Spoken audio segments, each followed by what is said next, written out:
Rhinos have been driven to the edge of extinction thanks to the global ivory trade. But a new report has revealed that that hasn't stopped Australians from buying the stuff. This is the devastating impact of the ivory trade in Africa. Despite being banned internationally for the last 27 years, the industry is booming. It's estimated that one elephant is killed every 15 minutes, and over 1,300 rhinos were killed in the last year by poachers, up from just 13 reported deaths in 2007. While we might think that we're too far away from what's going on in African range states for elephants, we are actually a transit country. Trade in ivory items through Australian auction houses is quite widespread. A new report has found that over 9 months, 2,772 ivory items were up for sale in 21 auction houses across Australia and New Zealand. Only 7 of those 21 companies had written policies on their website regarding rules or regulations for buying and selling ivory.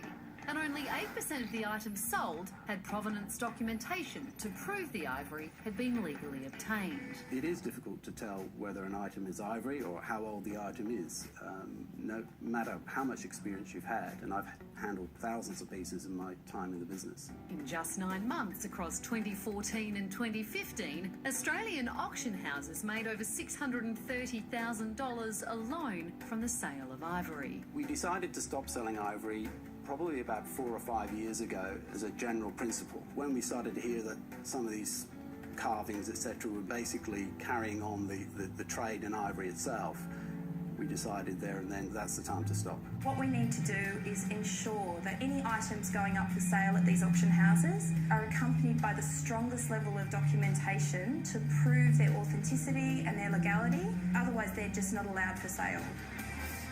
David Busby is an auctioneer who owns his own auction house in Sydney, and he does sometimes sell old ivory products. He joins us now. David, why do you still sell and buy ivory, given what we're hearing about how it's driving elephants and rhinos to extinction?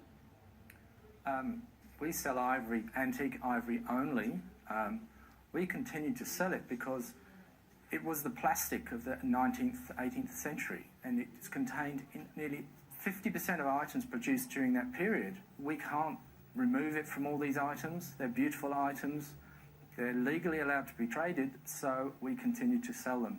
But only antique ivory, and we do not support the current killing of elephants in any way. So, David, 1,300 rhinos were killed last year compared to 13 reported cases in 2007. Have you noticed the demand for ivory increasing? I haven't found any increase. We publish everything that we sell on the internet. We're in communication with the Department of Environment when we need to be to make sure we stick to the rules, and have been for the last 4 years. It really, I've never come across new ivory being sold in any of the major Sydney auction houses. David, we just heard from another auctioneer in our story that we just aired who has decided to stop selling ivory for moral reasons. Would you consider that? Would you consider following that lead? I have to say I wouldn't, and that's one of the reasons that I'm here tonight. If someone could tell me, I mean, you know, we've got museums, churches, palaces full of the finest ivories. We've got homes. Most homes somewhere will have some ivory. What are we going to do with this ivory, antique ivory? Are we going to just destroy it? I think it's important that, the elephant died.